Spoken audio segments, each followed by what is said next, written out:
Hi, Brandon Monroe here, and you're listening to the Bernie Breakdown.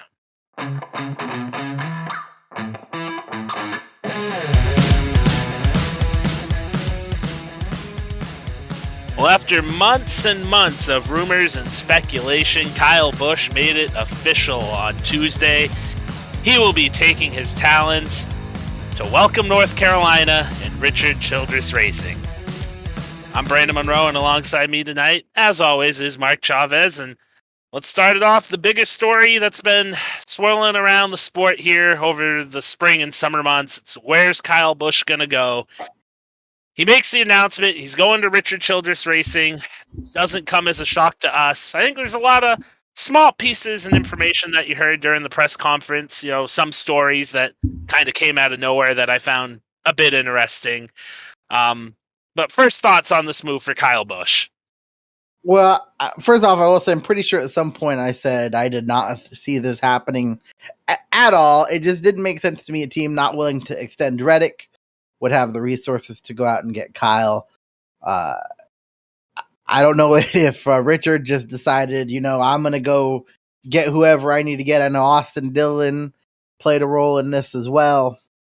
But I mean, ultimately, it's a great move for Richard Childress, regardless about what we think about Reddick and his potential future. It's not in any kind of a stretch to say that Kyle Busch is the best driver that he has had since Kevin Harvick.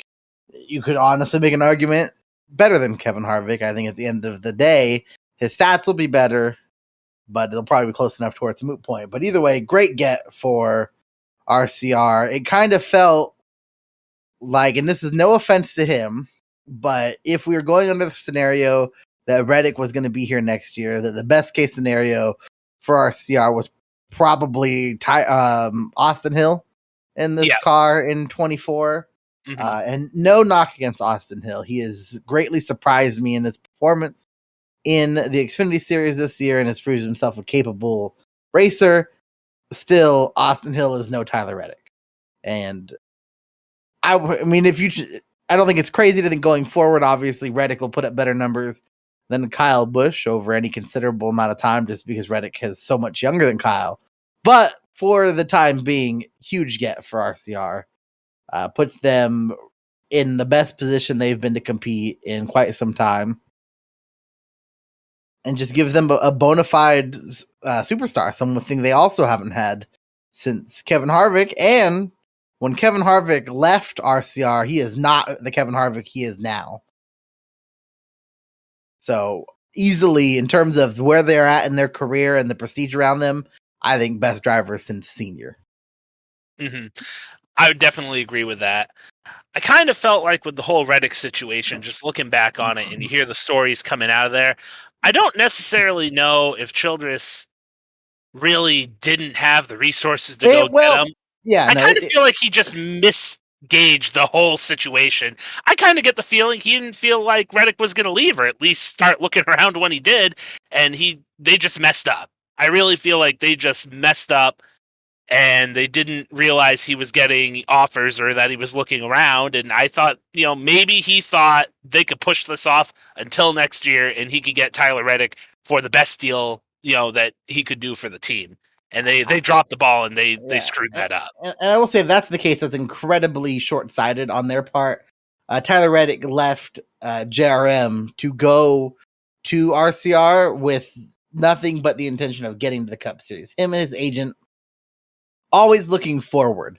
So if that was what they thought, that there wasn't going to be a bunch of action for this kid, even with a year left in this contract, that was a huge, huge mistake by them. I just kind of feel like it was more, well, we don't want to extend you till you win a race. And also ended up being a mistake, obviously, and Reddick did go on to win 2 races after signing with 23-11. But at the end of the day, at least in the short term, I think an upgrade I think Kyle's inability to pull sponsorship is pretty overstated.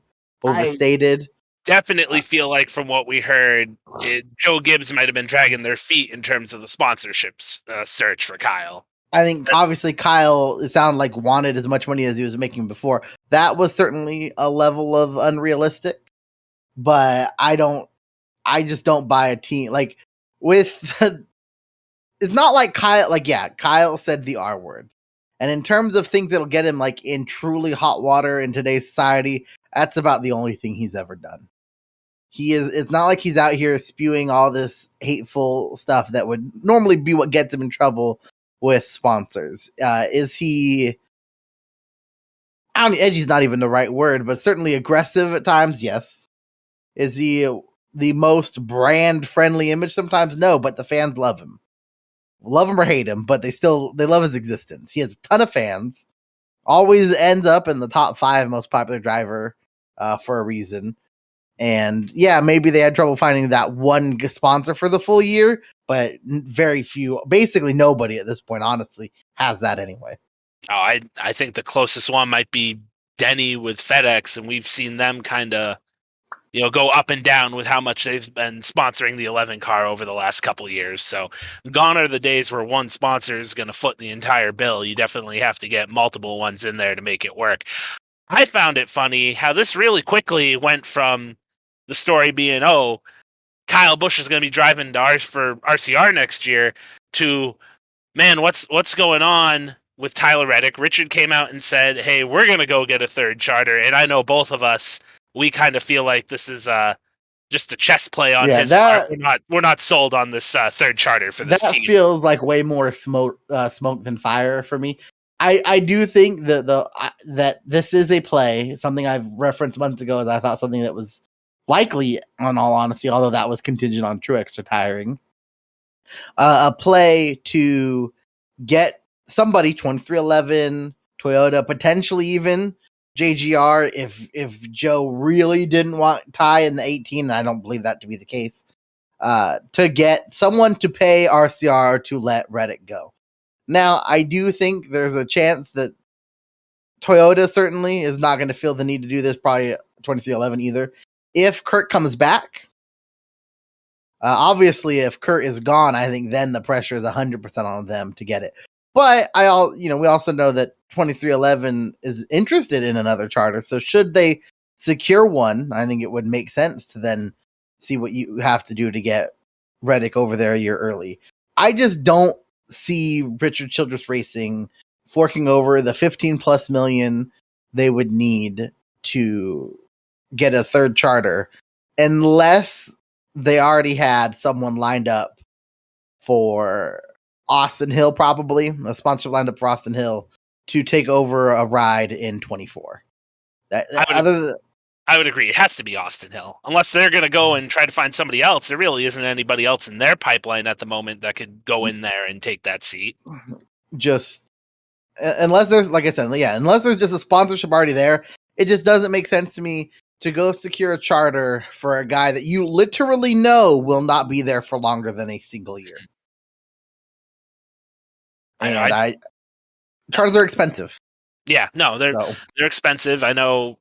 I think the one that stuck out to me was the Couch Racer tweet on it, where you're going to pay $15-20 million for a charter, and then you're going to have to go hire a bunch of people because you're expanding the team. You're going to have to buy more cars. It's going to be more than buying more cars. More and more owners have said that in terms of, obviously you have to hire a pit crew, a crew chief, and some of those spots, but in terms of a lot of the other resources, it's honestly doesn't sound like there's that big of a jump from 2 to 3. Mm-hmm. As not as big of a jump as potentially 3 to 4, although that could certainly change with this car. But I know it's true. You're gonna have to go hire more, which again I could see them doing if one, the sponsorship that they have with Reddick for the sponsor they have is enough to justify part of it. But also, again, too, you have to have someone already, at least a sponsor lined up already for 24 in that case. Yeah, I mean, they could go the leasing route, I guess, but that's still going to cost you money. Like, at that point, if you have to put up the money to lease, is that going to be worth having it, or would it be just better off running an open car for Reddick? The one lease I could see that would not necessarily be prohibitively expensive would potentially be the 16. They work closely with Colleague. They could potentially work out some deal. And honestly, that when you're leasing it like they'd be leasing it to Tyler Reddick, it's also inherently increasing the value of the charter as well, since I don't think it's a stretch to say that Tyler Reddick would finish ahead of wherever the 16 would in owner points next year. If you're just going to do that, why wouldn't you just send him to Colleague, though, for the year? It's also a possibility, but it depends. I don't know the specifics behind the deal. It's entirely possible that he has to race for Richard Childress Racing, otherwise. That's fair. Yeah. I don't know the contracts in NASCAR are so secretive. I don't know if that's a option. Sure. Although again, I think you'd rather, if you're RCR, this kid could still out there and go win races. Might as well have him racing for you. Mm-hmm. Yeah. So I'm very curious to see what's going to happen with Reddick, more so than with Kyle Busch. Just switching back to him really quick. Like, I know a lot of people are down on this move, but man, I think he's going to have a really good year next year. RCR is a lot closer to these top tier teams now than they were with the old car. And even with the Gen 6s last year, you saw them making ground. And now you're going to drop somebody like Kyle in there. I don't know how many people I've seen say, oh, this is a bad move. Kyle's killing his career, or it doesn't matter. He's washed up and he's not going to do anything. I think those people are insane. I think. Do I think this is a step down from JGR? Yes. Now, it does feel like Kyle was at the point where even if they had worked out an agreement to stay a year, at that point, I feel like it's always in the back of your mind. And I think that probably was something I speculated before could have been a hiccup or a tie-up anyway. I don't think Kyle had wanted to do this again next year. Mm-hmm. I don't think there was any part of Kyle that wanted a 1-year deal, which it felt like was probably the best he was going to get from JGR from a pretty early standpoint.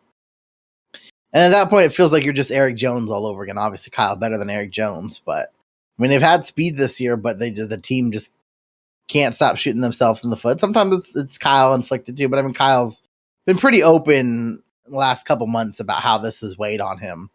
Understandably so, more than really any other driver when you have his truck team also in the balance here. I don't think it's a career ender. I mean, Reddick, Austin Dillon would have been in the top 20 in points anyway. Reddick has had speed, and if they cleaned it up, would probably honestly been like even top 5. Mm-hmm. If you have an engine, which RCR obviously does, you can be competitive in this car, period. Like, that is really, at this point, the only thing that these teams have that are different from each other. Obviously, setups and engineers. But in terms of the actual product, the actual car itself, the literal physical pieces of the car, really the only difference is the engine. At which point, an RCR engine at this point, not really all that different from a Hendrick engine. Mm-hmm. Which is also why you've seen the competitiveness level that we've had. And I certainly don't think going forward it's going to continue to be as balanced as it is now. But I mean, it's not hard to make an argument this is the most competitive NASCAR season we've literally ever had. No. So I mean, yeah, I couple away from setting the record. I think there is a good chance we regress somewhat to the mean, but I think we remain far closer to this than to some of the years where we maybe had 10 winners in the whole season. Right. And so this is not, first of all, not RCR from a couple years ago where they were bad. But even last year, as you mentioned, RCR was better. RCR had 2, Austin Dillon, I think, was 12th or 13th in points when he missed the playoffs. They have speed. They have the pieces they need. I do feel like it feels to me for the first time in a while that Richard Childress Racing is truly doing everything they have to do to compete. I'm sure that they would take issue with it, but there were times where it kind of felt like they were just surviving. And it doesn't feel that way anymore, especially with a move like this. It wasn't that long ago that they were probably equal to where, Roush was. Like, if you go back 5-6 years ago. And, I mean, Roush has gotten a little bit better, and I'd expect them to keep improving, especially with Brad there now. But Richard Childress has basically lapped them. They are far ahead of Roush, and they've had a little bit of movement. Richard Childress Racing has just done a ton to get where they are right now. I'm not Not worried about that team. Will they ever be the number one Chevy team? Probably not. But To be I don't fair, have to worry about it's them pretty easy struggling. to argue they may have never been the number one Chevy team in terms That's of. that's something I think during the off season that would make a good episode. Just go down and break down and be like, RCR not as good as you guys thought. They were just Like, carried by two really good racers. well, really good races, and I mean the personnel there was top notch, especially when Senior was there because they wanted to work with Senior. Like the people and Senior made them what they were, not money, that's for sure. Yeah. But the last thing, just with Kyle's truck, it does sound like he certainly plans to run the team still with Chevys, though we don't know, obviously, which drivers and how many trucks. And still working out the details for that. I would not be surprised if we get into the off season still not knowing that. It has become increasingly more common for us to end a season not really having much of an idea what next season's field is going to look like. Yeah, and the truck or the Xfinity series. I know, obviously, there's a bunch of drivers that are looking for new homes with this move. Bob Pockrass did mention that Corey Heim and John Hunter Nemechek are Toyota drivers. They're under contract with Toyota. I know John Hunter came as a bit of a surprise because it always felt like he was more attached to Kyle. It felt like if there was somebody that was going to follow Kyle to wherever his new home was going to be, it was going to be John Hunter. That does not appear to be the case. It does sound like Chandler Smith is actually the one who is out there looking for a ride. Maybe he stays with Toyota. Maybe he follows Kyle to RCR. There's a lot of options. I know one spot I thought Chandler Smith could possibly end up was the 9 car. Dale Jr. and Junior Motorsports started teasing that right after Kyle's announcement. It wouldn't have been the first time they took somebody that was driving the 18 truck and put him in their number 9. They did that with Noah Gragson, but that's not happening because it was announced pretty early this morning that Brandon Jones will be going from Joe Gibbs Racing over to Junior Motorsports to take over the 9 for the departing Noah Gragson, who will be moving to the Cup Series next year. Yeah, it's a move. It's hard to know which or where this decision was made. Was Brandon Jones getting the feeling he wasn't going to have a spot at JGR? Was Brandon Jones feeling maybe that he wasn't getting the equipment he deserved to be getting at JGR? Did he just feel like the 9 car was an upgrade? Who knows? We'll never know the answer, probably. But it is a move for a guy that is a rich man's Michael Annett. And that might actually be a little bit of an insult to Brandon Jones, but he can win races for sure. I mean, Annett did win a race. But I mean, in terms of competitiveness, it certainly feels like the Xfinity Series is Brandon Jones' ceiling. Junior, not afraid to put pay guys in their car. Basically, these days, everybody's a pay guy. It is not that crazy to argue that Justin Allgaier is a pay driver at this point.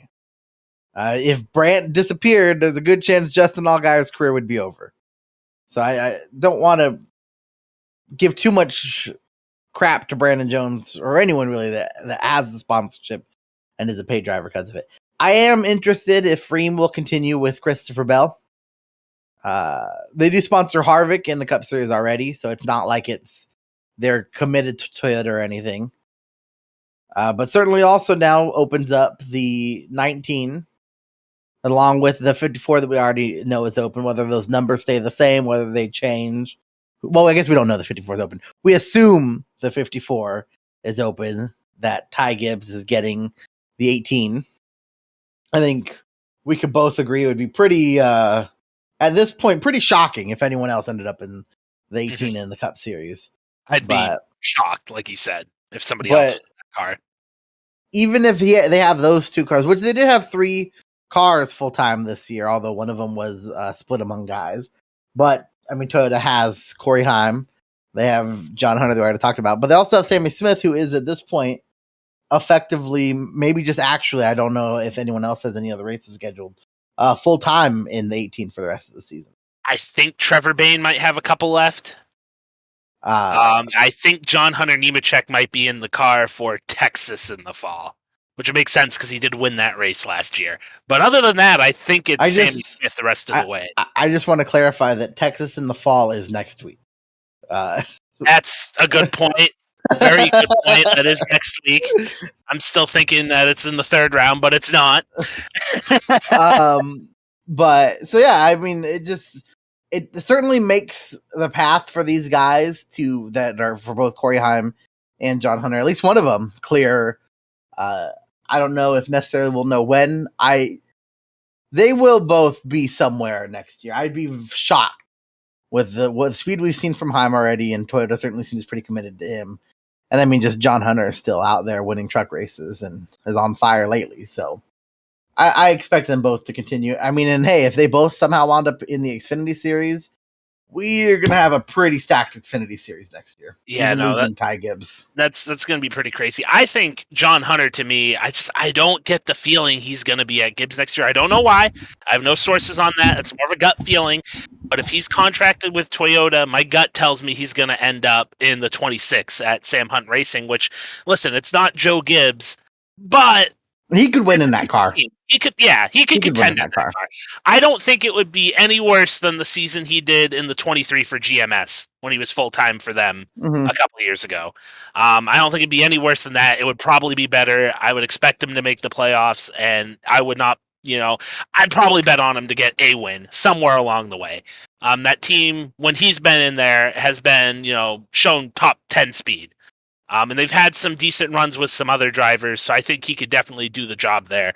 The Brandon Jones thing, too, I want to touch back on just the sponsorship stuff. I know you already mentioned it. Rheem is one of those sponsors, and for a lot of people that don't know, Brandon Jones, I believe his dad's the CEO. He's not the CEO, he's very high up at Rheem. They don't put Rheem on the car. Menards is always on his car. That's due to business deals. It's how they work around stuff. And honestly, I think that works really good for Jones because not a lot of people realize that. And it really kind of gets rid of some of the stigma as a pay driver. I know Menards is always on the car and people will say that and they'll still say that. But if Rheem was always on his car, I do think people would possibly talk a little bit differently about him, regardless of how he was doing driving the car. But with Jones moving, I know Harvick, he had Rheem on his cars, I believe, at KHI and Richard Childress before Brandon Jones even got into the sport. So it does make a little bit of sense. They have a history with Kevin Harvick. I could see why they're still sponsoring him. And they had time off from when they were sponsoring him. They've come and gone throughout his career over the last decade. Christopher Bell, I know Bob Pockris said he expects Rheem to stay. I'm not so sure. And this is a bad look for Joe Gibbs. I kind of laid out a scenario months ago when we were doing our predictions for like where we thought people would end up next year. And, I laid out like there's a doomsday scenario where, JGR could potentially lose like Martin Truex Jr. if he retires and all of his sponsors and Kyle doesn't come back. And then you have to move Brandon Jones to Cup because if you don't, he's probably going to want out and you're going to lose the money. Well, two of those three things kind of just happened. Kyle's gone. I know you're going to have Ty Gibbs, and he's going to bring in his own sponsors there. So that's probably not going to be as bad as what we initially possibly thought. And Gibbs is also probably going to get, is going to be paid significantly less. That probably will also help. But you're losing all the Mars sponsorship with Kyle, and M&M's going away. I don't know if what Ty's going to bring in is going to be able to equal that out. And now you have you're losing sponsorships with Bell. Like it's a bad situation there right now. I think it'll easily make up what they lost with Mars based on what Kyle was getting paid. Mm-hmm. I obviously think in terms of just revenue, dollar amounts, Ty will not bring in what Kyle brought in with Mars, but I think net it'll still probably honestly save money. At this point, how much do you really have to pay Ty? Like, you give him food. You wash his clothes. That's what you can do. Well, I mean, that's the thing. The Rheem with Christopher Bell is remains to be seen. At the end of the day, I mean, this is what Brandon Jones is. He is an Xfinity driver. Mm-hmm. I don't think. Actually, going to Jerem might actually help his Cup prospects, just because you certainly were never getting a JGR ride, especially with the talent behind him. So that was never going to happen there. With Sammy Smith and Corey Heim and John Hunter. I'm certainly still not on the doomsday scenario here. I do think, with the teams that they're building, that we at some point could kind of see a swap where 2311 becomes the top Toyota team. I don't even think it's possible. I think that's going to happen. Though I do think we are several years from that. I think one, it takes 2311 being a 4-car team. But just with the star power and everything, I think naturally it would make sense. I mean, especially because Joe Gibbs Racing doesn't really build anything. No, I mean, like, and I'm concerned just because, like, I was drawing some parallels to, like, with just the downfall of Roush. That started with sponsorship issues. You start getting less money in, and then the production drops, and then you lose your drivers. Well, you just lost Kyle. You lost all that sponsorship. You didn't really get something that's a complete, replacement there. I don't think Truex sponsors are going to stick around when he retires. I think when he retires, Bass Pro Shop and possibly even Auto Owners is gone. I know FedEx was brought in because of Joe's connection with the Washington Commanders when he was the coach there. They definitely feel like they're more tied to Denny Hamlin now at this point. If Denny retires, does FedEx leave? That's a possibility. And I don't think this has been touched on. I want to find out what, like the Stanley Black & Decker, all those contracts are. That, they're, again... good luck. You'll never find out. I will never find out, but it would not shock me if they cut back a little bit next year because Craftsman is going to sponsor the Truck Series again. I don't think that's talked about. If somebody could come up with Craftsman's sponsors or a contract with Joe Gibbs Racing, and if that extends through this year and how many races they're going to be on their cars, that'd be great. Because it would not shock me if they cut back. I would be surprised if they left, because I think being on the car is better than sponsoring a series. You saw that with Nationwide. That's why they left the series title sponsor and went to go sponsor Dale Jr., but then again, Dale Jr. is Dale Jr. That is a bit of a different situation there. But Christopher Bell, there's a possibility where his sponsorship is like completely wiped next year. We don't know. Hopefully that's not the case. Again, I would expect like Stanley... He'll probably still have Yahoo. Yeah, I mean, Yahoo can step up, yeah. A race or something. It might have been a couple races. I'm not sure though, off the top of my head. I'd have to go look. I mean, to me, how you replace Truex when he leaves is a far bigger issue than replacing the Ream money. Yes, I think Christopher Bell, they'll find something with the Ream money. But what you do at the 19, because I mean, this is pilot with Sammy Smith willing to move up to the Cup Series. It's hard to, especially with the other guys they sponsor, it's hard to imagine Bass Pro Shop sticking with the 19. They are very, very personality driven. They don't sponsor the teams. They sponsor the drivers. Mm-hmm. That's why they're willing to throw money at Noah Gragson, Austin Dillon, Martin Truex Jr. Even Jamie McMurray when he drove. Which I know a lot of people don't realize that. Jamie McMurray, he loves fishing. Yeah. That's why that sponsorship worked out for as long as it did. And he's a character. So if we saw Bass Pro Shops step up with Noah when Truex retires, it would not be all that shocking, to be honest. Mm-hmm. Johnny Morris also likes to win. So, I mean, if they wanted to expand over to RCR and maybe give Kyle a couple races. And hey, what is Truex not doing right now? He ain't winning. So that's for sure. To me, that's the much bigger question, just because I would be shocked if they stayed, because they are 100% a Truex sponsor in that regard. It's obviously, like I said, they're a sponsor other guys. So I think that's the one. Is Pilot going to step up? Does Corey Heim somehow bring enough sponsorship, which seems pretty unlikely right now anyway? Yeah. So that to me is the bigger question than Ream. Honestly, even more than like Craftsman and them, just because I think it's pretty well documented on a per dollar amount. The Cup Series is the better exposure than even being a title sponsor. Although, man, Craftsman, it's great. It's great that they are going back to sponsor the Truck Series. Maybe not for Christopher Bell. Again, I wouldn't expect them and all the other tools that are on his car to be completely off, but if there was some type of, just cut back, it wouldn't shock me. Well, I was going to say, sticking with the Xfinity Series, the other piece of news that isn't, the biggest piece of news, but certainly is for the Xfinity Series. Something I certainly didn't expect. Did not Jeremy either. Clemens won his appeal. I don't know how they did it. So, reading what crazy. Bob said, it sounds like, whereas what you read, which was that the part that was inspected, they noticed it at the track, but they couldn't penalize him at the track, so they had to penalize him in the R&D center. It sounds like that's basically the opposite of what was the case. That is not something they're supposed to be able to check at the R&D center.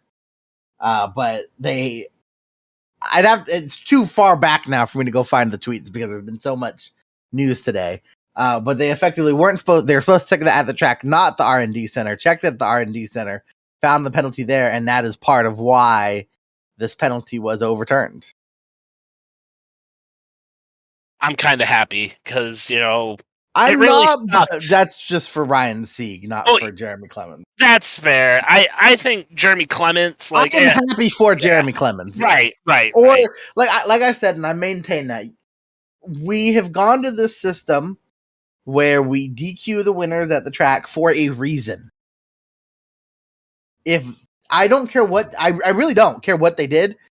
If you are not willing to take away the win from the R&D center, you shouldn't be able to take away the eligibility of the win. Mm-hmm. I personally have no issue with being able to take the win at the R&D center. I get the idea of wanting to know the winner when you leave the track. And as long as it keeps it in this case, where this is, since they've gone to the policy, the first time that this has happened, obviously didn't end up happening because it was overturned, but the first time that this has happened to a race winner at the R&D center where the win became encumbered since they tried to stop doing that, it's 2022. These guys will find out that the driver that they saw win didn't actually win the race. To me, it's honestly not that much different than DQing at the track. So many of the fans are gone by the time they announce that anyway. So it's not a huge difference to me. If there's something that would have cucumbered, or I guess encumbered, but we'll call it cucumbered because I like it better. The win. It does, so it's okay. The win at the R&D center, just take it away. Just take it away. But ultimately, I mean, and that's the thing. It's not like Timmy Hill would have gotten his first win if this had been DQ'd. If the DQ had stand and been in the way, or the penalty had stand and been a DQ, which I think it would have been. So I would have been okay if that had been the rule instead. But for Jeremy Clemens, obviously great. They don't have the point penalty. They don't have the fine, and they are now in the playoffs. Yep. We'll do you have anything we'll touch on that when we get to the Xfinity Series in terms of how it changes the playoff picture. But the other big news, which was kind of talked about since last week, it's coming out this week, but we did get the schedule release for the Cup, the Xfinity, and the Craftsman Truck Series.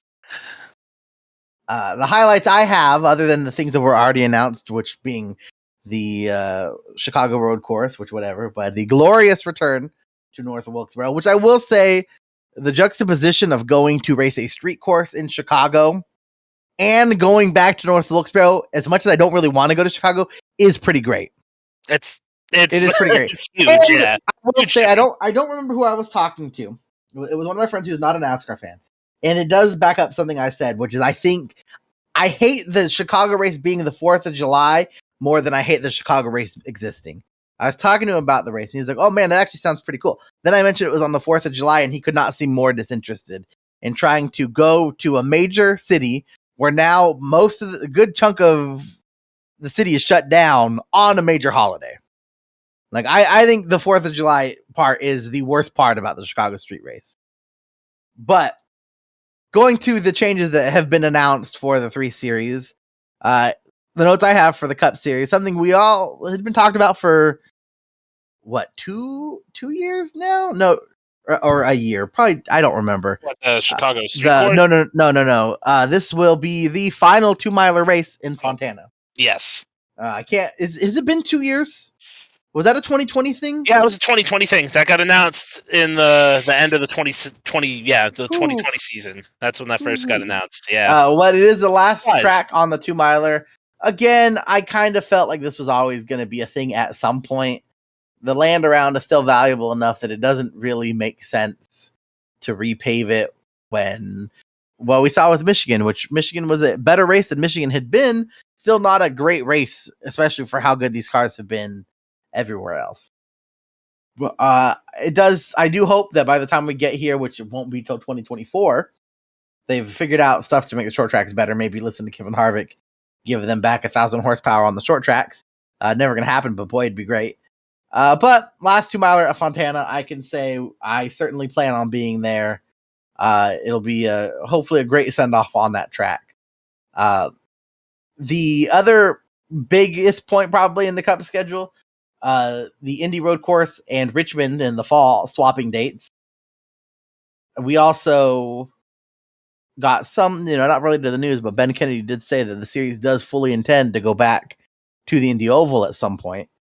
So that is good, I guess. I mean, I think it's worth a shot. But this will also mean that 2 of our we end the season now going Indy Road Course, Watkins Glen, Daytona. The regular season anyway. Boy. So that is quite an ending. Notes, things that weren't necessarily announced. I guess one of them was only 2 Saturday races next year. I don't actually remember how many there were this year. If that number is any.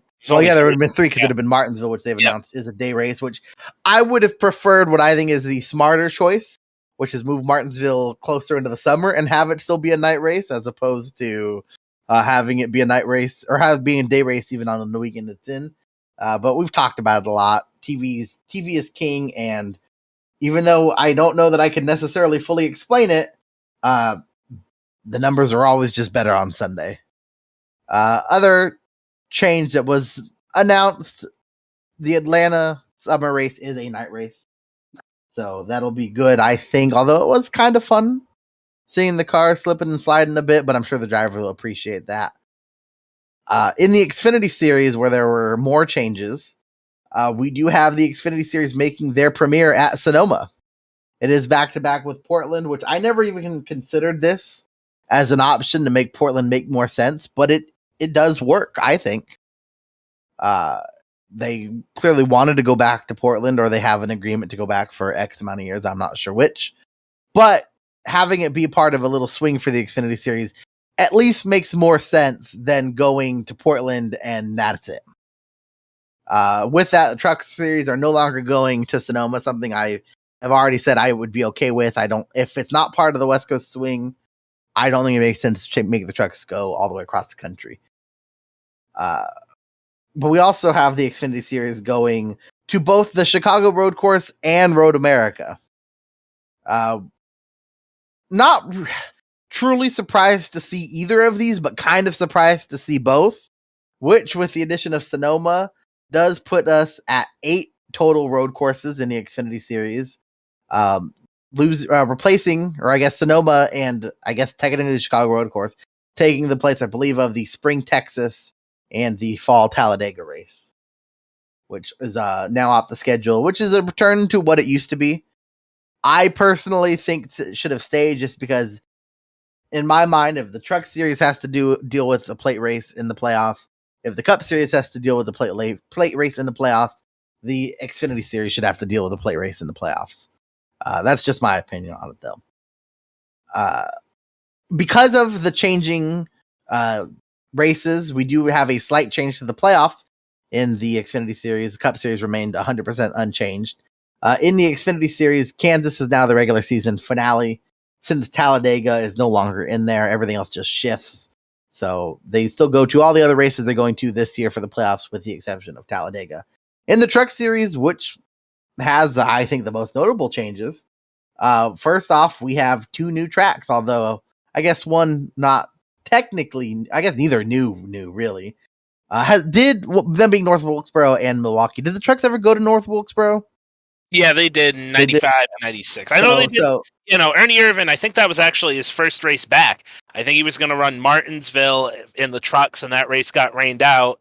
I believe he ended up, his first race back before the Cup race that he came back at was North Wilkesboro in 95. He did do that truck race, and I believe that was the first time they were there. Milwaukee so Milwaukee and North Wilkesboro, which North Wilkesboro, not shocking. I think it's something we thought was pretty likely, but definitely good to see it for sure. Milwaukee out of nowhere.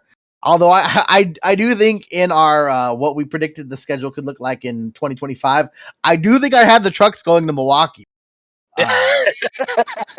So a little ahead of the crib there, I guess. I will chalk that up to North Wilkesboro, which we both had. I think that was a pretty popular pick at the time. And I mean, just the more tracks, the better. Knoxville off the schedule, which I'm perfectly okay with. Even this year, did not think it put on a great dirt race. Although we got a truck flipping, never got to see it, but we did get a truck flipping. We saw it, just not on the actual broadcast. That's true. And then the other race they are replacing, I believe, just is Sonoma. Those are the 2 being replaced there. The Truck Series does now start, or the playoffs does start a couple weeks later, starting now. The IRP race still paired with the Indy Road Course. So the race now is then that's still the first race of the playoffs, now being in August. In terms of the order, Milwaukee replaces Richmond. So now the first round will be Milwaukee or Indy Road Course, or sorry, IRP, Milwaukee, and then Kansas for the first round. Second round remains unchanged. So it's a little bit more condensed. Took a couple weeks off. Still more spread out for 7 races than I would like it to be. I believe I saw Bob Pockris tweet that the longest stretch of races in a row next year is 5 instead of the 8 we had this year, which is better when you only have 23 races spread across the same amount of weekends as the Cup Series. I think it makes more sense to have 5, and then the 5 are still in the spring, so that's still questionable to me. I just feel like you don't want, to me, the Cup Series playoffs should start first. They're the longest playoffs, they should start first at the bare minimum. But the other change, not really a change, I guess, it's just the fact that it is staying. Truck Series still going to Texas in the spring. So as of right now, they're going there alone. Heavily rumored at this point just because of the past. They are going there with the IndyCar. IndyCar schedule not out for most of it. I know they have a few dates out, and those were the changes I had noted. Anything else you wanted to add in there before we just talk about some of them? I know you covered a lot of them. I'm just going to jump right into how I feel about the schedule, because I do think you covered pretty much all of the dates there. I'm going to be on, the cup schedule's okay. I was never a fan of the Chicago street race. Like that. Yeah, nothing announced here. I'm truly disappointed with. We had some hopes. I can't believe Kentucky coming back was a hope, but we did have it. Potentially Iowa existing. No one, Chicagoland could come back, but none of us expected. What happened with that? Like a week ago, it sounded like Kansas and or Richmond were going to lose a date, and they're both on your choice. I'm okay with that. Like, I'm not the biggest Richmond fan, but I like short tracks. And Kansas, I think, would have been absolutely disgusting if they lost a date. Yeah, Kansas absolutely shouldn't have been. Richmond, I would not have been opposed to. But I think the other thing is this. Maybe not officially, they could still work it, but kind of feels like it kills the Texas repave talks. That's what I was thinking. I hate seeing that is still in the playoffs. I don't think Texas should be in the playoffs in general. Agreed 100%. I will say Atlanta completed their remodel repave in less than a year. So it is theoretically possible it could still happen. Well, it depends what they're going to do to it. That's true. I've heard some rumors that SMI is paying very close attention to how the Auto Club reconfiguration is Well, going in to that case, play I out. hope it goes great. Yeah. They need to do something to Texas. It is not a good race. We will probably see not a good race again next week. But yeah, overall, the changes to the Cup Series, the best one, going back to North Wilkesboro, and the worst one, Chicago street course on the 4th of July. I think every aspect of it combined just makes it terrible. Not news. We already knew all these. Indy Road Course in Richmond swapping dates is kind of interesting. Doesn't really impact the Cup Series that much. Obviously, impacts when the Truck Series playoffs begin, since IRP is matching the Indy Road Course date. I would also say with some of these, I know you mentioned it with Atlanta. That's going to be a night race.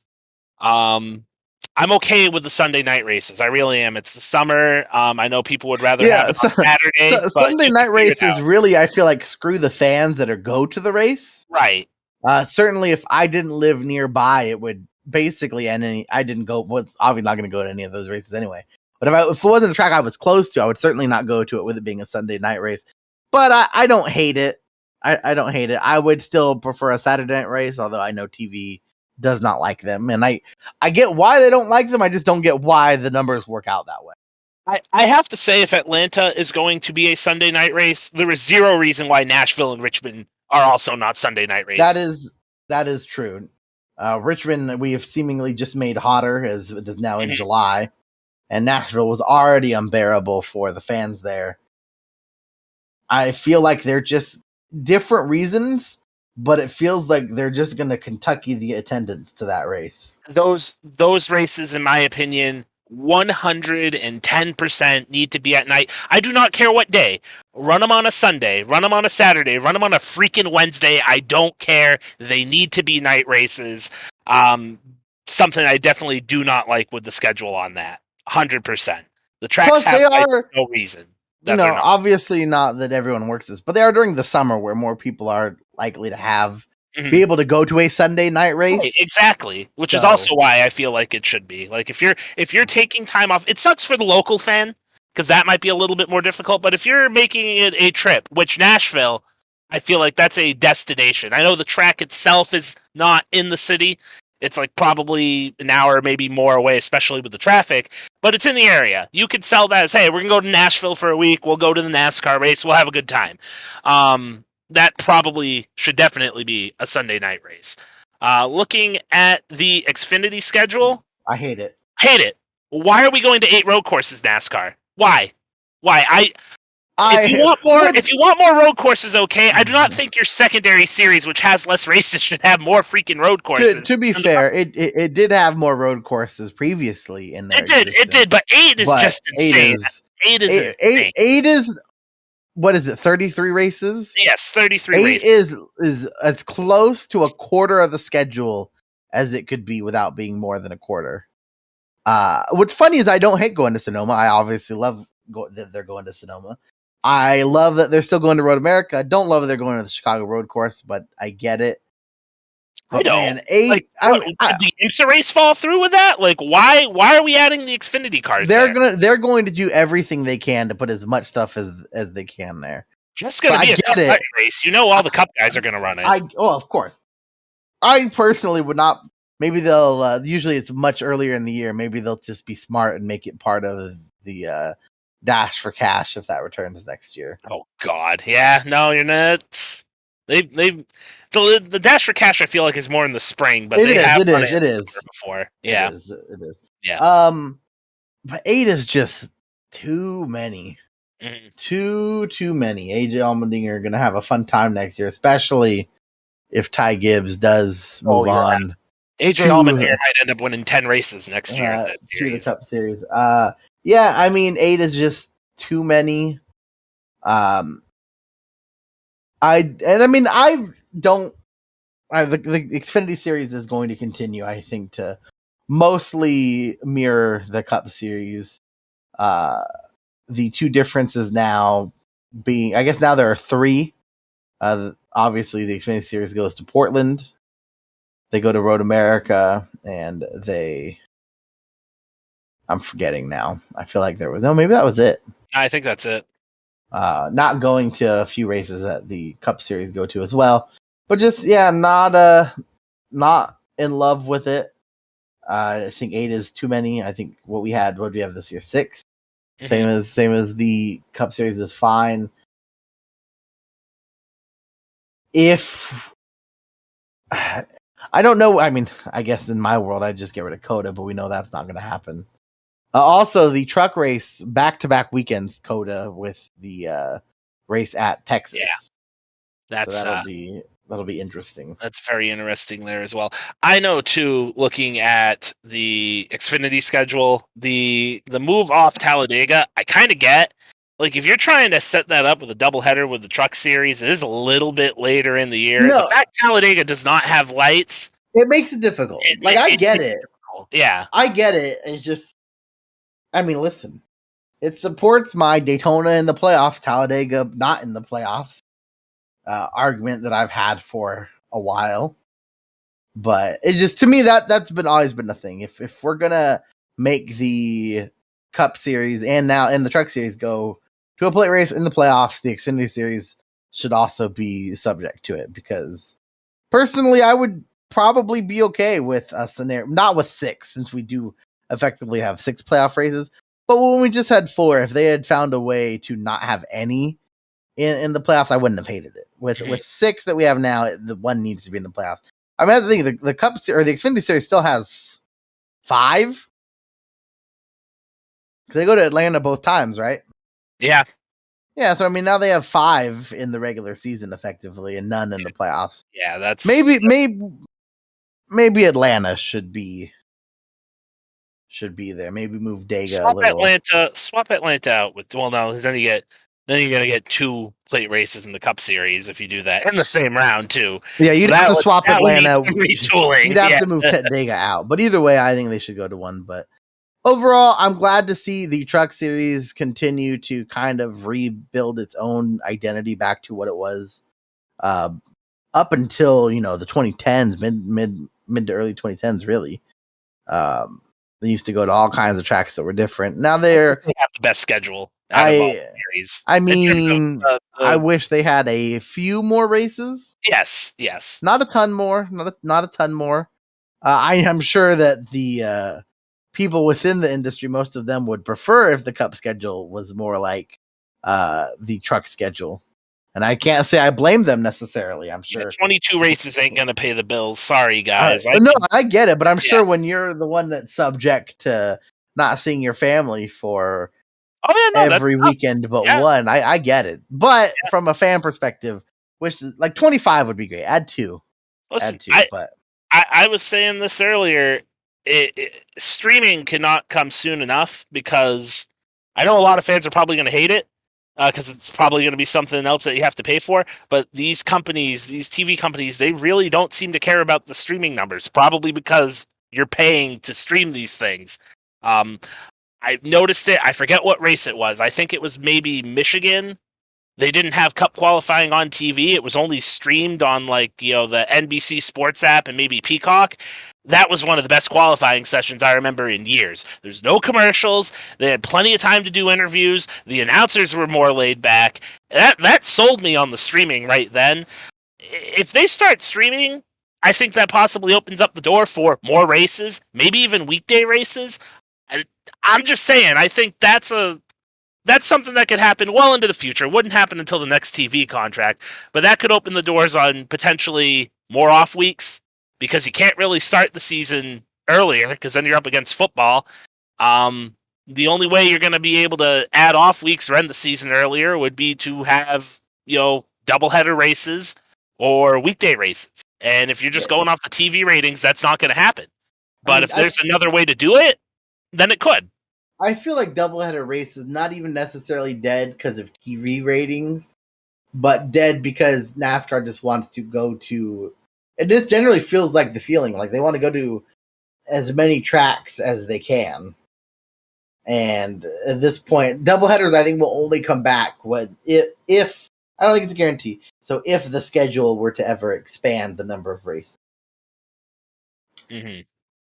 But I mean, it would not be the craziest idea, right? Like you have a week. I mean, just this I think a prime candidate for it. Maybe not when they're at North Wilkesboro, because I'm sure NASCAR wants it to be a ticket.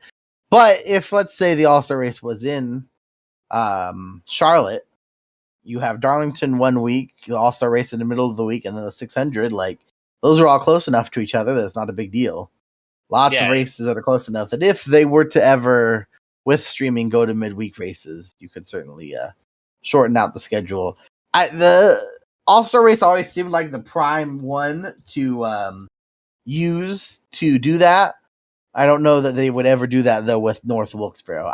Trust me, it doesn't matter when they run the race. They can run the race at 3 a.m. on a Tuesday. The fans will be there. The place will sell out. But the TV ratings would still be decent. I think if they did it this time, you're right. Down the road, no. But for the first one, if they ran it at 3 a.m, I think people would try to get up for it. I think it'd still have okay TV ratings. I'd probably just call out of work the next day. But yeah, exactly. Schedule probably, at least in the Cup Series, not as much change as we expected, but not super shocking since nothing was really set in stone other than what we had already known. It'll be interesting to see what kind of shakeup occurs with the new TV contract, because when you look at the schedule compared to whatever the last year was before, last year the Homestead had the finale 19. Yeah. I mean, this schedule looks almost nothing like that schedule does. So we always talked about, the big change will be, one of the new TV contracts.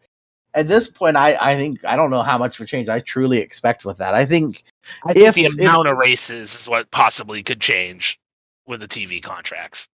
It's possible. It's possible, but I still don't think that's a guarantee, because I don't think anyone involved in working on these cars wants more races. Well, I don't know if more races meant more weeks off. Like, if you're going to cram races in there again, if you go to double headers, if you go to weekday races, if that means more off weeks, I think you could sell that to some of the teams. I think they'd rather work a little bit harder on a quick turnaround, or have to prepare possibly 2 cars for a race weekend if it means they have an additional, 2 off weeks during the regular season. So that's just my feeling on it based on how people were talking. But to wrap up the schedule here, I mean, the Cup schedule, it's okay. I think we both think the Xfinity schedule sucks. And the truck schedule, well, I think we do wish there were more races. They did a better job. The changes were great. It's good. Yeah. I don't have any problem with any change in the truck schedule. I do wish we could find a way to get another road course on there. It feels like the opposite. Like, now there's just Coda, I think. And Mid-Ohio. Mid-Ohio is Mid-Ohio. That's 2. You know what? 2, never mind. I take that. I forgot about Mid-Ohio. Take that back. 2 is fine. 3, I wouldn't be opposed to. 2 is fine. Yeah. So I would just add a couple races, still make which adding a couple races also, for the record, helps the playoffs be later. Yep. Like, very naturally, it would make the playoffs later. So yeah, overall, nothing. You're going in the right direction with the truck schedule. The only thing I truly do not like is 8 Xfinity races on road courses. That's the only thing I do not like. But that will do it for the news. We're already running an hour, so this is an extra long episode, though we did prepare for that. Let's just jump right into the Truck Series at Bristol for their race tomorrow night, Thursday night. Tomorrow night. By the time I get this out, it used to be on Wednesday? That's what I thought. It used to be on Wednesday years ago, and they said, we don't have the time to turn it around and get the trucks out of here for all the other series, but they figured it out, and now they just run everything back to back to back. Trucks, though. Some notables in the race. Some we're used to seeing. Taylor Gray in the 17, Parker Kligerman in the 75. Also have Raja Caruth back in the 7, and in what he announced would be his last race, sounds like ever, Jesse Little in the 02. I was making the decision that was best for his career, but he's been solid, I thought. So sad. he's been solid. Never really had like top equipment, but kept it clean. Got some solid finishes. So good luck to whatever goes on into his future. But starting off with the favorites, I don't think it's a surprise, Brandon.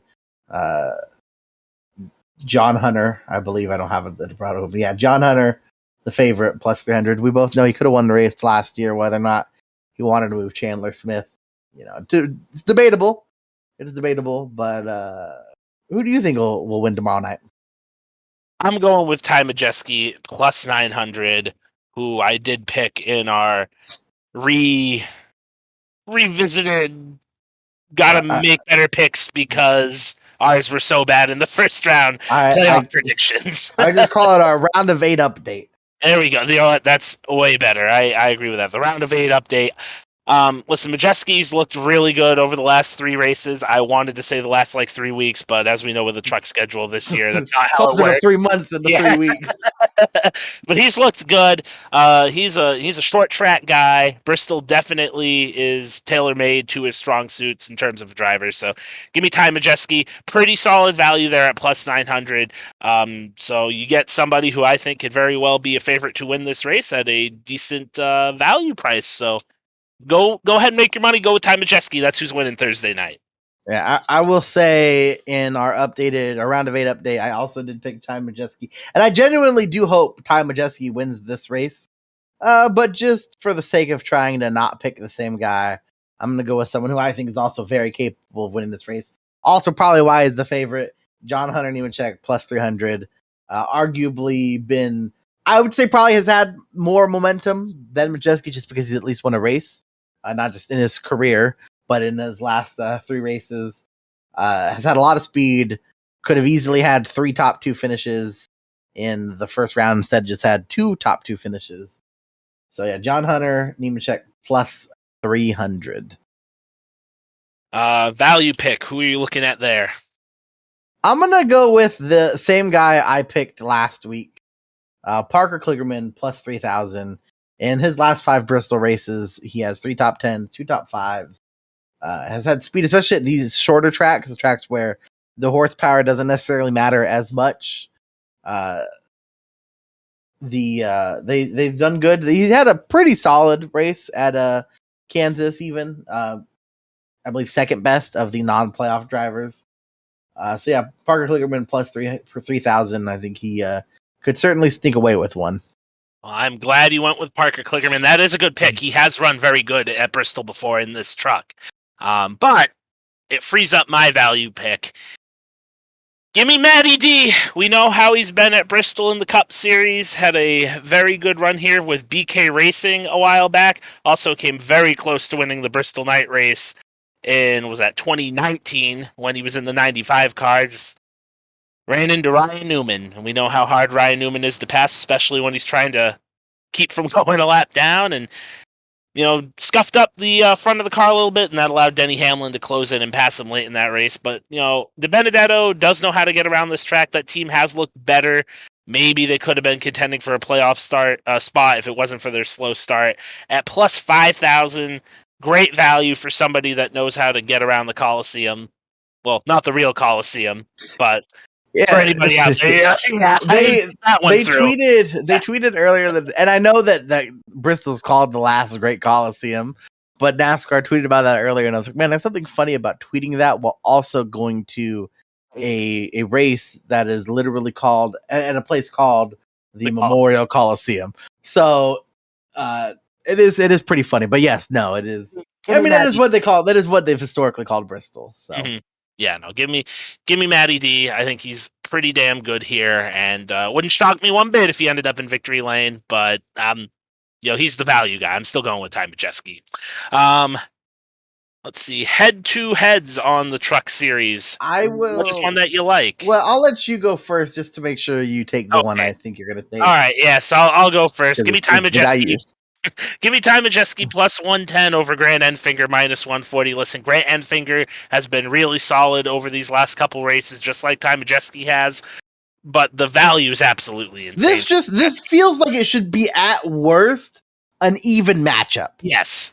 At worst, I personally think Ty Majeski should be favored, but not. Maybe like a minus 120, minus 110 kind of thing. Like. It should, I think, though, at worst, be even. The fact that Majeski is plus 110 when Enfinger minus 140, just and how they've ran, I feel like incredible value. Yeah, It's great value there. So I also am not. This is not the one I'm going to pick. I also think it's pretty crazy. Chandler Smith is plus 110 over John Hunter Nemechek. Like, obviously not the same track. Chandler Smith just dominated Richmond though. Won Bristol last year, although again, maybe John Hunter let him win. Still crazy. The one I'm going to go with though is actually Christian Eckes. Minus 110 over Ben Rhodes, minus 120. Eckes has just been faster. Yeah. Like, basically since the spring, Eckes has just been faster. Rhodes, despite a pretty healthy playoff point lead going into the round, only made it out by 9 points. And Eckes just has just had more speed. So I like Eckes over Rhodes here. All right. Going to the fantasy picks. What's your team looking like for Thursday? So I went with starting off John Hunter Nemechek and Ty Majeski. John Hunter being 12,000, Ty Majeski being 10,200. I fully expect one of them to win the race. Next guy I have Tyler Ingram, 8,100. In the 5 races this year we've had at tracks a mile or shorter, he has 3 top 10s. So he's been very solid there. And the next are 3 guys that we kind of use pretty often. Taylor Gray, 7,000. His average fantasy points kind of weighed down by, I don't actually remember what race it was. But I think it was, in hindsight, I think it was Sonoma. But he's had some good runs. Could have easily run one IRP. Certainly had some good runs. Raja Cruz, 6,500, has been pretty solid. Richmond didn't go great. Did really well at Gateway, I think it was. Yep. Richmond didn't go great. They had decent speed, but just qualified bad, and just no one could really pass there. Richmond, not a great track for whatever reason. And the guy in his last race, played him all year. Got to play him here. Jesse Little, 6,000. I'm also on the Jesse Little hype train. One last run, 6,000. Can't go wrong with that. I also have Taylor Gray at 7,000, and he could have won IRP. It's been a pretty solid play, especially over the last couple races he's been in. So easy pick there. Next up, I went Kobe Howard at 7,400. He's been actually pretty solid this year. I've actually been quite impressed. Just with the runs that he's had. That's somebody I wasn't really expecting a ton out of, and he's shown occasionally top 10 speed. Probably should have at least one more top 10. Thanks, Carson Hocevar. Well, listen, Hocevar got what was coming to him for it. He did, because Carson Hocevar is out of the playoffs now. But I like what I've seen out of Kobe Howard. He was pretty solid, like I said, at IRP. Completely different track from Bristol, but I think he has some talent and could get it done on a short track. So 7,400, not a bad mid-tier pick there. Then we start going up a little bit more. Matt DiBenedetto, 8,000. That's my guy for the value pick. I think he's going to be pretty strong. Just got to keep the truck clean. That's been their one issue this year. But at 8,000, at one of his best tracks, not thinking twice about it. Next up, I have Ty Majeski, my pick to win the race, 10,200. And lastly, I went with Chandler Smith, probably because I couldn't get the salary to work with the other guys that are on the team to have John Hunter Nemechek. But, Chandler Smith, should he have won this race last year? That's up for discussion, sure. But he was in position to win the race, and he has been a lot better this year than he was last year. So just for that, it gets me a better supporting cast than if I went with John Hunter Nemechek. I think Chandler Smith at 10,700 is a really good play here for the fantasy lineups for the race on Thursday. Moving to the Xfinity Series, let's talk about the points, because the appeal that went good and they won for Jeremy Clements, that changes everything going into this last race, which is the cut race before the playoff starts for the Xfinity Series. Yeah, just absolutely sends it on. It upends it. We went from looking like Creed was going to run down Sieg to Clements won, so it's not going to matter, to no, he didn't win, so it matters. And then now again, doesn't really matter. It is still a close battle, though. Hemrick is 37 up on Sieg. Castle is 19 up on Sieg. Obviously, Sieg 19 behind Castle, and Sheldon Creed 32 behind Landon Castle. For Creed, it feels like it's definitely going to take Landon Castle having an issue in order for him to catch him. Otherwise, Creed effectively in the pretty close to a must win. Probably not as much of a must win as, say, Harvick, just because there's just one other guy ahead of Creed before he could get to Castle. So Hemrick close enough to Castle that he cannot actually lock in, I don't think, during the race. Actually, I think he needs like 18 stage points to lock in during the race, just because he's only 18 points ahead of Landon Castle. So if Sieg wins and Hemrick has not a great day, Castle could easily get ahead of him, or if Sheldon Creed wins, or anybody wins. Just I don't think anyone else behind them will win. So there's could be a close battle. Maybe not as close as it was looking like it was going to be, though. Yep. It's definitely something that is going to be, we're going to have to keep our eyes on throughout the whole race. Bristol is a track where things happen really quick, and you might be safe going into one turn and not so safe coming out in terms of the guys battling for that spot. We've literally seen Kyle Busch leading the race just get straight up taken out by a lapped car, effectively. That is, that is exactly what happened. Yeah, that is true. Not the only track that happened to Kyle at, too, which is also crazy. No, it is not. A couple guys in the race, some were more used to seeing than others. Kyle Weatherman in the 34, Patrick Emmerling in the 35, Ryan Ellis in the 44, Stephen Parsons in the 45, and making his debut with the team, at least, Nick Sanchez in the 48 Big Machine Records race team, since the Cup guys no longer allowed to race in any of these Xfinity races. Cup guys making up a majority of the starts in the 48, at least since Jade Buford was shown the door. Mm-hmm. All right, who's your guy that you're picking to win this race? I've picked him all year. He's already won here before.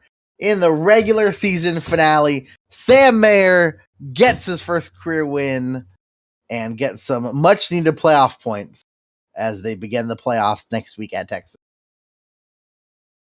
Like the pick, thought about going it myself. I still might put money on him, though it wouldn't be as great as a payout as when I got him to win that truck race that he won it would not. Years ago. I went with my gut last week, and if it wasn't for the rain, probably would have been right. I felt like that was a Ty Gibbs week, and it was until the rains came. And I don't want to say handed Noah Gragson the win because he had to drive his ass off to get into that position. I feel like it's going to get overlooked because of how much Ty Gibbs dominated the race and, the circumstances in which the race ended. But man, what a restart from Noah. Yes. Great restart. And you know what? Noah Gragson has won here before. He's tied with Ty Gibbs at plus 300 for the odds. I'm going with the gut again. It should have worked last week at Kansas. Got really unlucky along with some other bets we made. But give me Noah Gragson plus 300. Hopefully he doesn't need to spin out his teammate to win this time. I could not tell for the life of me if you were taking Ty Gibbs or Noah Gragson until you said it. But man, picking Noah to get 3 in a row, I like it. I like it. Could certainly happen. Going with the gut, man. Going with the gut. That seems to be working somewhat recently anyways, especially with the value picks on the Cup side. But Noah Gragson, that's my guy for the race on Friday night. 3 in a row to end the regular season. He's going to be the hot hand going into the playoffs. Value picks, I think there is some decent value. I mean, even Sam Mayer, not quite what we consider a value guy, but plus 1,200 if you think he's going to win the race. That's a good deal.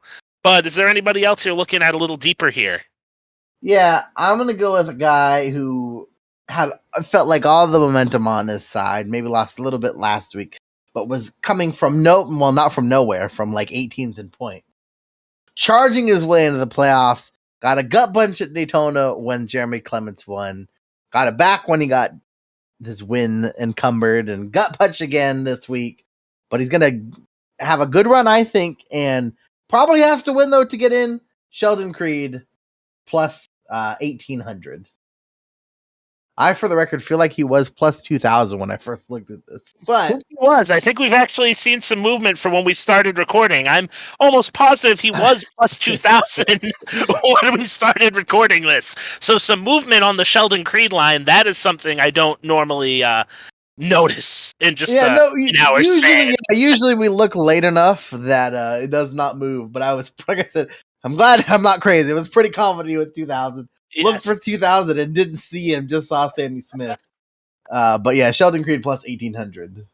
So much like my gut pick with Noah Gragson, my gut is telling me Sheldon Creed is going to be bringing back the steering wheel because he's going to wreck himself at some point. And Just trying to listen, get hard. I honestly couldn't blame him now with the Why situation not? he's in. Yeah, no, why not? He's got to win. I'm not knocking him there. It's just that's been the type of season he's had, and my gut tells me that's how it's going to end as well. My guy, sneaky good finish here last year. I don't think a lot of people realize it because of how amazing the finish was between AJ Allmendinger and Austin Cindric. And Give me Justin Riley. Allgaier, he was Yes, right and there Justin too. Allgaier. You know who else was right there? My value pick, Riley Herbst, plus 4,000, much improved this year from last. Had a solid run in this race last year. It's too good to pass up. That's all I'm going to say. You look at somebody else who's at plus 4,000. It's Daniel Hemrick. What a crazy idea that is, though. That Daniel Hemrick is at plus 4,000, and I know you think this just the way you're talking, but I think it too. Bad pick when you could have Riley Herbst at plus 4,000. Yeah, I don't know what 2022 is for NASCAR. It's some backwards bizarro world, but I would agree. Riley Herbst is far better value at plus 4,000 than Daniel Hemrick, the defending series champion. Who would have thought that when we were starting the year at Daytona, Like, I back in feel like February? Castle's getting a lot of flack because he was always championed. The Yeah. guy if he got a good ride, what he could do, and he hasn't done much. But man, I know Hemrick's probably had a little bit more bad luck, but I mean, Castle had a great run DQ'd. They have Mhm. just been right next to each other almost all year. Yeah. I mean, there's rumors that both of them might not be back next year. Castle's not surprising given the sponsorship issues. I feel like Hemrick's going to be the most WTF champion when we look back on this in 5-10 years. Yeah, I mean, like, there's some guys in the truck series when you go back and look at them, and you're like, I kind of laugh too when I'm like, man, Mike Bliss and Travis Yeah, Quaffle are but then NASCAR you look at their stats, and they at least were Yeah, they competitive, were won good and several right. races. Like by name alone, sure, especially because they go to the Cup Series, and to be fair, never really had a strong shot.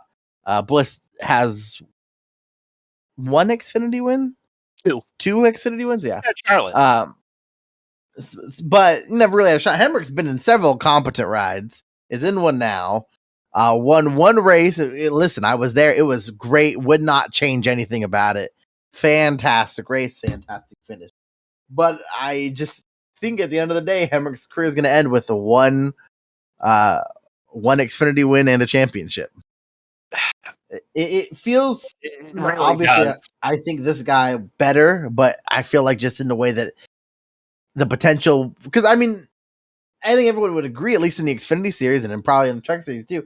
Hemrick deserves to have more than one win. Yes. Yes. But at the end of the day, like, has not put up the wins. A lot of people, myself included, argued, did he really even deserve this ride after not being able to win in JGR equipment last year and then ultimately won the championship? Mhm. But it feels similar to really the only guy I feel like this over the last, well, might be just over 10 years now, really a champion in any series, and that's James Buescher in the Truck Series. And James Bush Wins had a lot better stats in the truck He's got a series. lot better stats, but won a championship, and then it's gonna go nowhere. Might be out of the sport in a couple years here. Might be out of the sport next year for Daniel Hemrick, though I expect him to at least have a part-time ride somewhere. Yeah, I think he'll be somewhere. I just don't know where at the moment. Head-to-head picks. There's actually a lot out for the Xfinity series, but which one do you have your eye on? There aren't really any that I like really love. I do kind of like Sheldon Creed over Sammy Smith, more just because even though he's running good, Sammy Smith, so Sheldon Creed, by the way, plus 100, Sammy Smith minus 120. Sammy Smith's just kind of a little bit of an unknown, but has run good enough that I don't love it. I'm just gonna go though with the guy I picked to win, Sam Mayer minus 110 over Brandon Jones, also minus 110. I'm also going with a minus 110 matchup. And it's Daniel Hemrick at minus 110 and Riley Herbst at minus 110. I don't need to say much because we just pretty much talked about it. No contest here. If you're going to say Riley Herbst is the better value at the plus 4,000 for the outright race win, he's the better value at minus 110 in this matchup. Riley Herbst. That's my pick in the head to head. And I feel pretty good about it. And that's probably just because we were talking him up for about 5 minutes, but still feel pretty good. Fantasy, what's the lineup looking like for the Xfinity race? I have a bunch of guys we talked about, although not Riley Herbst. I have both Ty Gibbs and Noah Gragson. Ty Gibbs 11,400, Noah Gragson 11,200. While I don't think Justin Allgaier is far behind them, they have certainly reestablished themselves. Similar to what I feel like with the beginning of the year, it felt like they were the top two. I think over the last month, they've definitely reestablished themselves as the top two guys in the series. Next, I have my pick to win race, Sam Mayer, 9,700. Then with a couple guys we use frequently, I'm almost positive one of them is on your team because he's quite a steal, and that's Patrick Emmerling at 4,800. Has been really solid in the starts. 4,800, really not even in the same ballpark as the people around him. The other guy I'm going with is Stephen Parsons over 6,400. He just continues to be a little bit better than Ryan Ellis, although if one of them qualifies really well and the other one qualifies really poor, I probably will just go with whoever qualified worse because they seem to always run near each other and finish near each other. So last guy I have a little bit of an unknown just because it's definitely the best equipment he's been in the Cup series or in the Xfinity series, but did solid in his starts with I believe it was BJ McLeod, and that's Nick Sanchez, 6,100. My fantasy team. It's all over the place. We do have Patrick Emmerling, though. We both do there, 4,800. I'm 100% with you in terms of the other guys that are in that area. He's probably the best pick.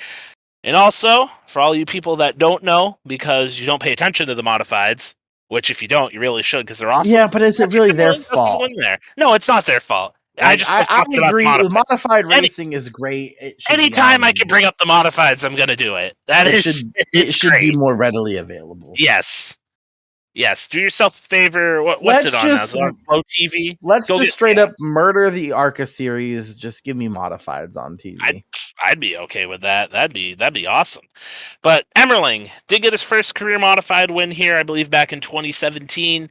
So he knows how to get around the track. I think you can make the argument the modifieds maybe a little bit more intense than the Xfinity car, just because there's something else. Similar like New Hampshire, it's like a plate race. Like Bristol and the modifieds, kind of the same thing. Like that, if you could find any videos of those races, go and watch them because they're a treat to watch. But Emmerling, 4,800, very good value there. Next up, Sage Karam does sound actually first Stephen Parsons at 6,400, which is somebody that we have been using, especially when he's been in the Alpha Prime cars.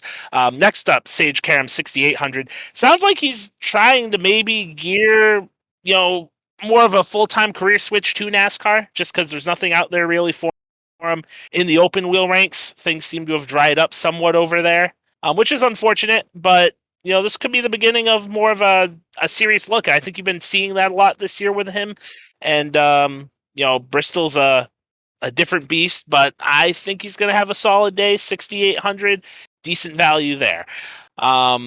Next we have Sam Mayer at 9,700. Again, good at this track, has a truck win here, great payout. Wish he was that high again because I would definitely hammer him, but I think he's going to have a strong race, and he is a must play, I feel like, for this one in fantasy. Next up, Josh Berry, 10,600. Bristol kind of feels like a Josh Berry track. Didn't have a lot of success there last year, but I think he'll be pretty solid. Did win at Dover earlier in the year. Concrete surface. Could be something to look at there. And lastly, I have Noah Gragson, my pick to win the race at 11,200. He's going to win the race. Bristol's track could easily dominate. Probably going to be a great fantasy play there as well. Finally, after this marathon that we've been on today with all the news and everything, we go to the Cup Series. Saturday night, the Bristol Night Race, in my opinion, the last major of the year. So, it's a big deal to win. I think especially with drivers, you hear them when they win this race. It's one of the crown jewels of the sport, even though the fan base might debate that. Who is your pick to win the Bristol Night Race, Mark? Well, first off, I just want to say that Bristol is just such a great race for a cutoff race. It's just high intensity, lots of big moments, and we got a pretty dang good playoff battle on our hands here. Just to go over it again real quick, obviously, Christopher Bell only one locked in. But 3 drivers could lock in before, or I guess the end of stage 1. William Byron, Denny Hamlin, Joey Logano. Byron actually doesn't, he can lock in even without getting any stage. He just would need a couple guys to not get any stage 1, but all of them over more than 40 points up. So 40 or more, Logano's 40. So they could lock in at the end of stage 1. A lot of other guys could lock in at the end of stage 2. Some need a lot more help than others. Ryan Blaney plus 36, Alex Bowman plus 30, Chase Elliott plus 28, Kyle Larson plus 27, Ross Chastain plus 26. And then the guys that are fighting for their playoffs lives, every point's going to matter for them. Daniel Suarez up 6, Reddick and Austin Cindric up 2, Kyle Busch down 2, being the first guy out, Austin Dillon down 3, Chase Briscoe down 9, and the one guy that is very, very likely in a must-win, theoretically, if he goes out, wins both stages, none of the other guys right in front of him get stage points. Could be back in the fight to point his way in, but Kevin Harvick, 35 down. With that said, though, I'm going to stick with the guy that I picked in our playoff predictions. It hasn't worked out so far, but still going to stick with it. It'll work eventually. Kyle Larson plus 750. Yeah, so I know in my playoff predictions, I believe I picked Chase Elliott. I believe that's accurate. That Can't is remember true. for sure. That is correct. Yeah, all right. So I was thinking about this because like Chase, he runs good at Bristol, should probably have at least a win here. I think the situation that they're in, I don't know how hard they're going to push it. They're in that weird spot where like you don't have to win, but you don't want to push it because if you wreck, you're going to be out. Well, we might have an idea because of practice, but we truly have no idea what these cars are going to race like. No. So I'm going to go with somebody who has been in this situation before. If you turn the clock all the way back to 2015 at Dover in the first round, coming off of a incident with Jimmy Johnson where he cut a tire and then he ran out of gas at New Hampshire, which is something they did not need to do, messed up really bad there, and put him in a must-win situation. Kevin Harvick stepped up to the plate and he dominated that Dover race. I know we don't know how these cars are going to, what they're going to do, what they're going to act like on the track, but he's been in a, similar situation before in this round, and he stepped up, he went out there, dominated, won the race. He was really good in this race last year. Possibly could have won. Won the race 2 years ago. Won the race 2 years ago, so he knows how to get around Bristol.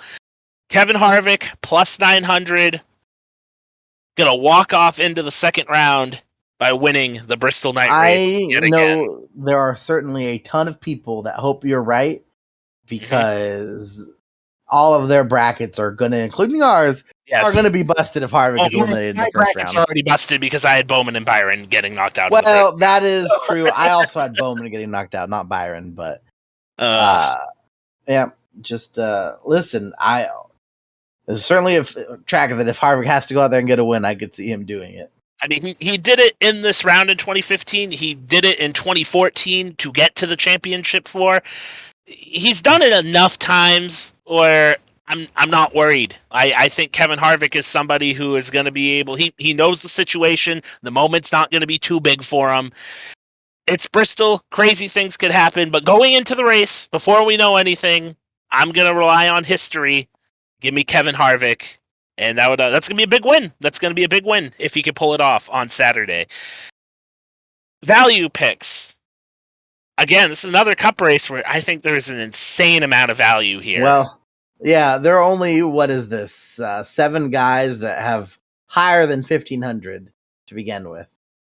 Or I guess lower, depending on how you look at it. But my guy, though, someone who, similar to Chase, certainly has had enough speed to have had a win here. Has not won here yet, though. And while he wouldn't continue the streak of being a guy outside the playoffs, although kind of would since the car isn't, Ryan Blaney plus 1,500. Another first-time winner on the year, not of their career, but to open the playoffs, get us to 19 winners. That would be 19. That would tie the modern era record. Yep, and certainly a track for him. Like I said, similar to Chase, that he could have won, should have won, has not won, and has had a pretty solid round. Certainly not in a as precarious of a spot as say Chase's. Not as safe as say Denny is, who is not safe, but effectively safe.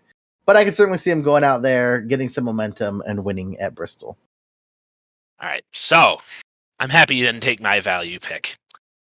I have another one, but I'm gonna see if you say anything about him first. This might be the other one, and this would be absolutely insane if he won. But this driver, very, very strong at Bristol. The only time he has finished outside of the top 10 in a race here where he did not have an issue was his first start here in the Cup Series in 2017, where he finished 17th. This was the first time, the Bristol was the first race that we really saw him contend for a win. He went toe-to-toe with Kyle Busch, leading over half the laps in 2017 at 260, which I believe is still probably a career high for him in a race. Would make sense since Bristol does have 500 laps. The Xfinity Series here, much of the same. Races where he did not crash out. 8th, 4th, 1st, and in his one truck start, he finished 6th. Plus 5,000. His second win of the year. His second in the round of 16, Eric Jones. If you are going for a guy with deep value odds, he already won at plus 5,000 at Darlington. He's great there. He's great at Bristol. This team, I know they didn't have a great Kansas, but man, the improvement they've had, you're going to a track where he's really good at. Give me Eric Jones. I kind of feel like with this one, like you did about Bubba last week, it's not going to shock me if he wins. He's great at this track. Maybe not as great as Darlington, but he's great here. He was the guy. Yeah. Just because I'm not, I don't have the feeling that he's going to win per se, but my God, plus 5,000 with his history here, the fact that he literally won 2 weeks ago, it's insane. Yep. Absolutely insane. Got nothing to lose. He's not in the playoffs. That's not somebody like with Chase. I think at least depending on how the stages work out, he might, kind of lay back. He might not play to win the race, which is understandable. You don't want to get taken out or get in a wreck when you're in a safe situation and cost yourself advancing to the next round. Yeah, Eric Jones doesn't have to worry about that. He's out there chasing checkered flags and trophies right now. That's all he's got to worry about. And I think the momentum from Darlington, even though Kansas wasn't the best race for him, they're still going to feed off that, and Bristol's a great track for him. So give me Eric Jones. I think he's going to have a great night on Saturday as well. Group bets now. I haven't even looked at these somehow just because I've been going over all the other news and stuff today. But in Group A, we have Denny Hamlin leading the way at plus 230, Kyle Larson at plus 260 along with his teammate Chase Elliott, and Kyle Busch at plus 300. I think you can make a case for all of these guys here at Bristol. Yeah, but I picked Kyle Larson to win the race, so I picked Kyle Larson to win Group A. Yeah, I'm torn. I do like the Larson pick. I'm going to say Denny Hamlin because he's probably the safest out of all these guys, unless he decides to go just chase around Ross Chastain all night. Which, hey, he has enough of a gap. If he wanted to, he probably could do it and be fine. So it is a little bit of a risk there. I really feel like Kyle is the other one that Kyle Busch is going to win or crash. Yes. He doesn't need to. That's the thing. He's only 2 points out. He absolutely doesn't need to. But my gut feeling is he's going to win this race, or he is going to crash like in stage 1 again. I kind of feel the same way, which is why I'm going with Denny Hamlin in this group. And I don't even feel great about that. Like, I think Chase could be the safest pick, but you don't know if he's going to try to win or if he's just going to be content running 7th, and 7th isn't going to be good enough to win this group. No. So, well, we've seen crazier things, but I don't think so.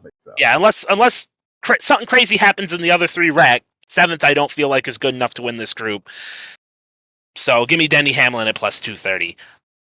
Group B, Christopher Bell plus 190, Kevin Harvick plus 200, Tyler Reddick at plus 300, and Ross Chastain at plus 400, who I feel like should be at like plus 4,000 just given the track.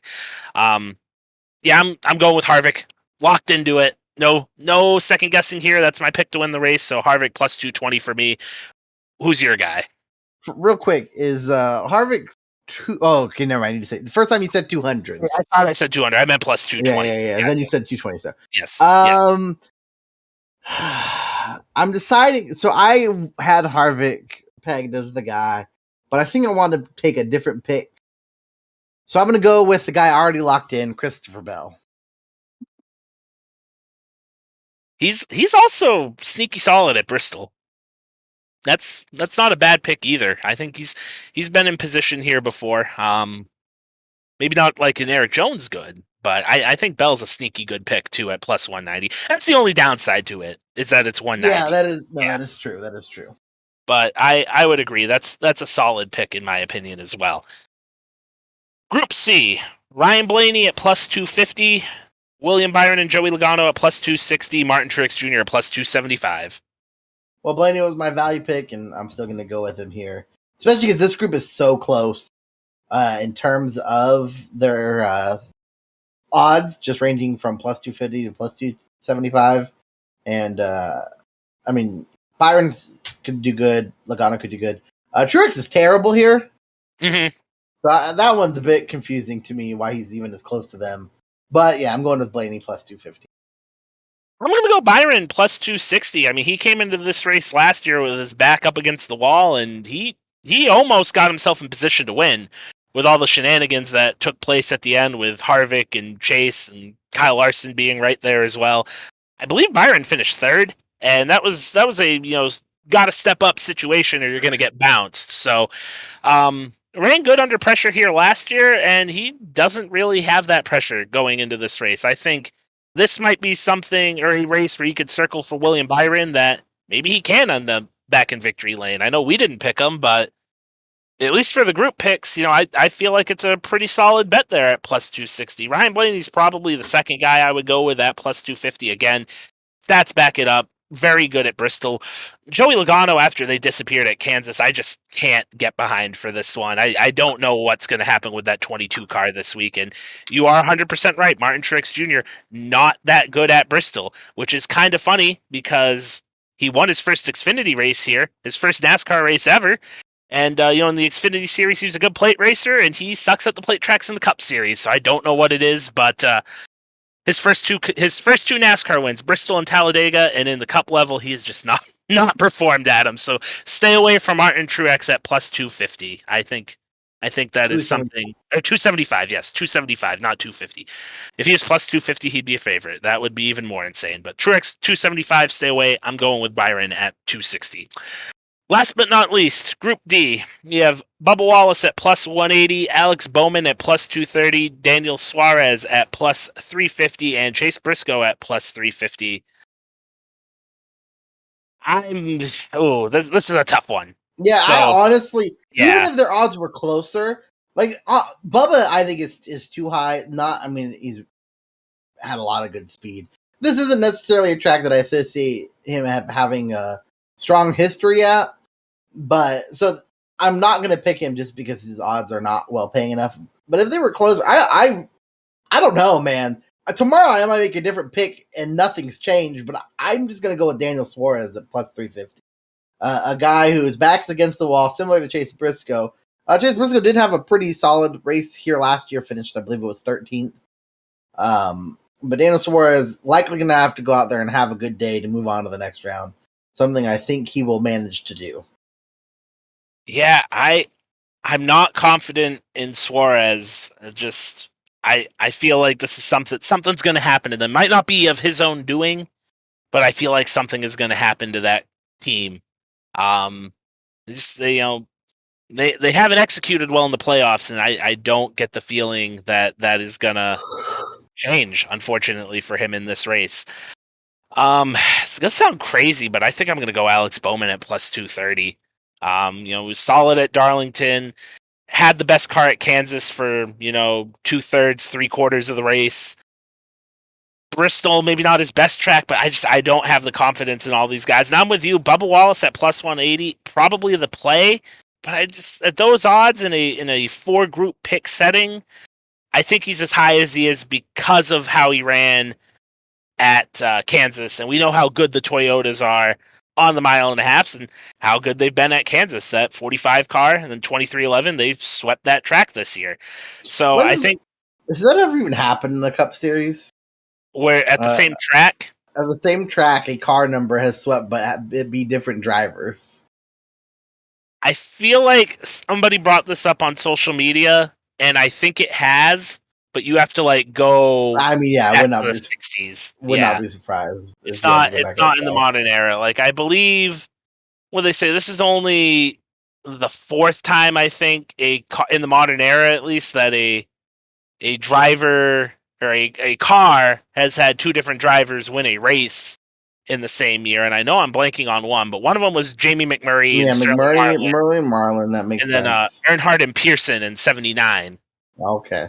And then these guys, I know there's another one that was on that list, and I am not remembering it, and it is going to piss me off.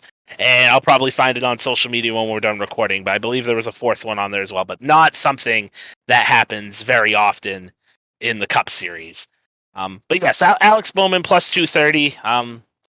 Again, I think it's probably the best value, and he's coming off of two strong runs after a pretty inconsistent summer. I think they've got that team going in the right direction. So give me Bowman here in that group matchup for Group D. Finally, the fantasy teams for the Cup Series. We finally got there. We finally got to the end on this one. What's the team looking like for Saturday night? Yeah, I'll keep it pretty short because I think most of them are pretty self-explanatory. Kyle Larson, 10,800. Kyle Busch, 10,500. Eric Jones, 7,900. All guys we already talked about. Good histories here. Certainly can run well. Next, Austin Cindric, 7,400. Obviously doesn't have a start here in the Cup Series, but nearly won this race last year in the Xfinity Series. Another guy who needs to have a good run to make it into the next round. Currently is sitting 2 up, but I don't think holding Pat's going to be good enough. Next, a guy who, while recently hasn't done great here, has historically before and had a really good car last week before just it completely unraveled. Also had a good car at Richmond before just strategy, and I think they had a penalty. Upended a good day there. Ricky Stenhouse, 6,800. And the last guy, and he was just the best guy available at the price, in my opinion, Chris Buescher, 6,600. All right, my team. We're starting out with Todd Gilliland at 5,500 because that was the best available when I was going through my team at the end. I don't really know how that happened, but Todd has been okay this year. If he can keep the car in one piece, assuming he doesn't have a crazy good qualifying run, he should be able to get you points. Brad Keselowski, 6,400. I just couldn't pass him up at 6,400. Brad knows how to get around Bristol's won here multiple times. The value was too good. That one might be one comes post race on Saturday night that I'm shaking my head going, why did I do that? But I couldn't pass up. I'll be 100% honest there. Brad Keselowski in Bristol, he's good there, and the price just couldn't pass it up. Next up, Eric Jones, 7,900. Again, no surprise there. I feel very confident he is going to have a strong run, and it would not shock me one bit if he ended up in victory lane. After that, William Byron, 8,700. Again, had a strong run here last year. I think a little bit more of a relaxed situation. Maybe they could go out there and contend for a win as well. Christopher Bell at 10,200 is my next guy. Doesn't have the results here in the Cup Series. Seems like he's had issues, but he has shown speed and he has run good here in the Xfinity Series. So give me Bell, 10,200. Toyota's most consistent driver this year. I don't see any reason why that's going to change on Saturday night. And last but not least, I don't know how I already passed him, but give me Kevin Harvick, my guy to win the race, 8,500. I think it's going to be his night. I think he's going to pull out, the stops, and he's going to walk off a winner. So give me Kevin Harvick to win and put him on the fantasy team as the anchor. I think he's going to do a lot of work comes race night. Well, we finally made it. That's the end of everything we need to talk about, unless you have any final thoughts, Mark. Two things to leave off with. One, something that I don't even know. I had not seen mentioned before. Before I was just informed of it. Does look like both Atlanta races next year are 400 miles. So that is a great change. Yeah. Mm-hmm. Other thing is, I hope Jesse Little has a good final race tomorrow. Yeah, did that just come out? That's the first I saw. No, so I did find a tweet from 7 hours ago of someone mentioning it, but not very many people talking about it. Just received a message about it, which is where I saw it. Went to go check and saw. Yeah, I saw a couple logos for the race in an article saying that they are both 400 miles. So good change. Yeah, no, I mean, like, I like having the races at different lengths, but that 500-mile Atlanta race this year was just a slog. It felt like it was never going to end. So I'm with you. I think that's a welcome change. A little bit of history goes away there. No more 500-mile races at Atlanta, but I can't argue against it. That's something, given how the track is now, probably needed to happen. So a good move there. But that's going to do it for this episode of the Bernie Breakdown. We will be back after what should be a great weekend of racing at Bristol, and I know I can't wait. A lot of stuff's going to go down. First race of the round of 8 for the Truck Series, a cutoff race for the Cup Series, and a cutoff race as the Xfinity Series moves to the playoffs as well. It's going to be a great weekend of racing. So until next time, guys, thanks for listening.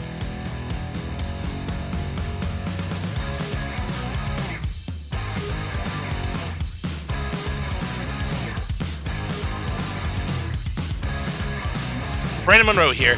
Thanks for listening to the Bernie Breakdown. Remember to keep listening to us on your favorite podcasting platform. And remember to follow us at Bernie Breakdown on Twitter, Instagram, YouTube, and all of our other social media platforms.